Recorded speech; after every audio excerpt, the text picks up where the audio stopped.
Petrol diesel రేట్లను కేంద్ర ప్రభుత్వం వారంలో 4 సార్లు పెంచడంపై ఖమ్మం జిల్లా ప్రజలు మండిపడుతున్నారు. ధరల పెంపుతో సామాన్యులపై పెనుప్రహారం పడుతోందని ఆవేదన వ్యక్తం చేస్తున్నారు.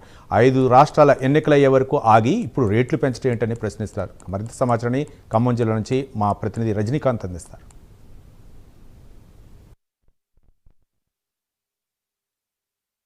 పశ్చిమాసియా యుద్ధం కారణంగా ఒక పక్క పెట్రోల్ డీజిల్ రేట్లు భారీగా అమాంతం పెరిగిపోతున్నాయి. ఇప్పటికే దాదాపు 5 రాష్ట్రాల ఎన్నికలు ముగిసిన తర్వాత వరుసగా మోడీ హైదరాబాద్ పర్యటన తర్వాత డీజిల్తో పాటు పెట్రోల్ వినియోగాన్ని తగ్గించాలి, బంగారం వినియోగాన్ని కూడా కొనుగోలు చేయొద్దంటూ మాత్రం నర్మగర్భమైన వ్యాఖ్యలు చేసిన తర్వాత దాదాపు రాష్ట్ర వ్యాప్తంగా దేశవ్యాప్తంగా కూడా పెట్రోల్ డీజిల్ వాడకందారులపై పూర్తిగా భారం మోపే ప్రయత్నం చేస్తున్నారు. దానికి ముందు 5 రాష్ట్ర ఎన్నికలకు ముందు కూడా 107 రూపాయలు ఉన్న పెట్రోల్ కాస్త ఇప్పుడు 115 రూపాయలు పెరిగింది. ఈరోజు తాజాగా ఈ గడిచిన వారం రోజుల్లో 4 సార్లు పైగా పెట్రోల్ డీజిల్ రేట్లు పెంచడంతో ఒక వినియోగదారులు మాత్రం తీవ్ర ఇబ్బందులు ఎదుర్కొంటున్నారని చెప్పవచ్చు.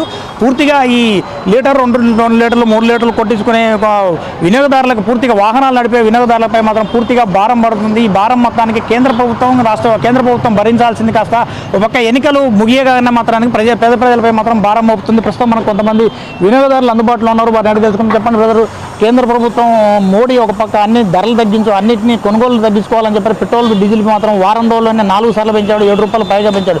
ఎలా చూడాలి పరిణామాలని? రాబోయే రోజుల్లో అసలు వెహికల్స్ ఎలా నడపాలనో అర్థం కావట్లేదు.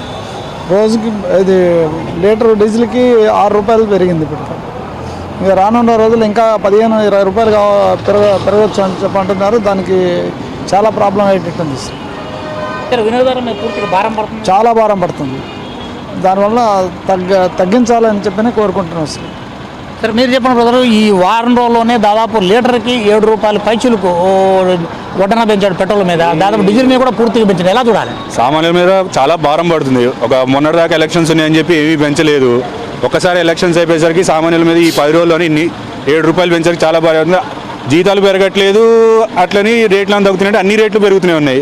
సామాన్యుడు ఎట్లా బతకాలి? బంగారం కొనొద్దు అన్నాడు, బయటికి పోతున్నాడు. కానీ ఆయనే మొన్న ఐదు విదేశ పర్యటనకి వెళ్ళి వచ్చాడు. మన్ని మాత్రం ఎటు పోవద్దని చెప్పాడు సామాన్యుల్ని. ఇంక ఇట్లయితే రాను రోజులు చాలా కష్టపడాలి సామాన్యులుగా. కొట్టించుకోవాలన్నా పెట్రోల్ కొట్టించుకోవాలన్నా ఏం చేయాలన్నా. సరే, మరి కొంతమంది వినియోగదారులు ఉన్నారు. బ్రదర్ చెప్పండి, ఇప్పటికే పెట్రోల్ రేట్లు పూర్తిగా పెంచాడు. ఈ రోజు కూడా ₹2.84 పెంచాడు. ఈ వారం రోజులనే దాదాపు 7 రూపాయల పైగా మీ వడ్డన వేశాడు కేంద్ర ప్రభుత్వం. ఎలా చూడాలి? తప్పదు సార్, తప్పని పరిస్థితుల్లో మనం ఇక నిత్యావసర వస్తువులు లాగానే పెట్రోల్ కానీ ఏది కానీ నిత్యావసరం కాబట్టి సామాన్యుడి మీద భారం పడుతుంది. తప్పదు, ఎవరికి ఏమీ కాదు. మిడిల్ క్లాస్ వాళ్ళకే భారం, సంపన్నులకు కానీ ఎవరికి ఏమీ కాదు. ఈ కాన్వాయిలు తగ్గించినా చేసినా ఏదో నామ మాత్రమే తప్ప ఏది కాదు. సామాన్యుడి మీదే భారం పడుతుంది. సరే, ఓవరాల్గా దీనికి సంబంధించి కూడా ప్రతి చోట కూడా డీజిల్ పెట్రోల్ వినియోగదారులకు సంబంధించింది కూడా చాలామంది కూడా ఎంతో ఇబ్బందులు పడుతున్నారు. చెప్పండి బ్రదర్, ఇప్పటికీ ఈ వారం రోజుల డీజిల్ పెట్రోల్ మీద కూడా పూర్తిగా వడ్డన పెంచాడు. 7 రూపాయలు పెట్రోల్ మీద పెంచాడు, డీజిల్ మీద 6 రూపాయలు కూడా పెంచాడు. ఎలా చూడాలి ఈ పరిణామాలని? అన్న, ఇప్పుడు పెరిగిన పెట్రోల్ ధరలు ఒకటే కాదు, డీజిల్ ఒకటే కాదు. మానవుడు సంపాదించుకునేది 700-800 రూపాయలు. దాంట్లో వచ్చేసరికి 100 రూపాయలు పెట్రోల్కి, 200 రూపాయలు కూరగాయలకి, మామూలుగా ఒకవేళ పనికి పోయే వాళ్ళు ఆడవాళ్ళకి వాళ్ళకి ఒక ఛార్జీ మనిషికి ఎక్కి దిగితే 30 రూపాయలు ఛార్జీలు, 100 రూపాయలు ఇట్లా వేసుకుంటూ పోతే సాయంత్రం ఇంటికి పోయేసరికి 700 రూపాయలు, అలా 1 రూపాయి కూడా మిగిలిన పరిస్థితి లేదన్న. ఈ ప్రభుత్వాలన్నీ గద్దె దించేంత వరకు పోరాటం చేయడమే. మీరు ఏ పార్టీ సంబంధించినా సంబంధం లేదు. కాదే బీజేపీ గవర్నమెంట్ మాత్రం ఇది ఖచ్చితంగా ప్లాన్ ప్రకారం చేసింది. అంత ఎలక్షన్లు అయిపోయేంత వరకు మంచిగా అన్ని పెట్రోల్ బంకులు బంద్ అని చెప్పి ముందుగా ఒక పుకారు లేపారు. తీసుకుపోయిన వాళ్ళు దాచుకున్నారు. దాన్ని మళ్ళీ ఇప్పుడు రీటైల్గా మళ్ళీ అమ్ముకుంటున్నారు. ఇటు తిరిగి సామాన్య మానవుడు మొత్తం ఆగమైపోతుండ్రు.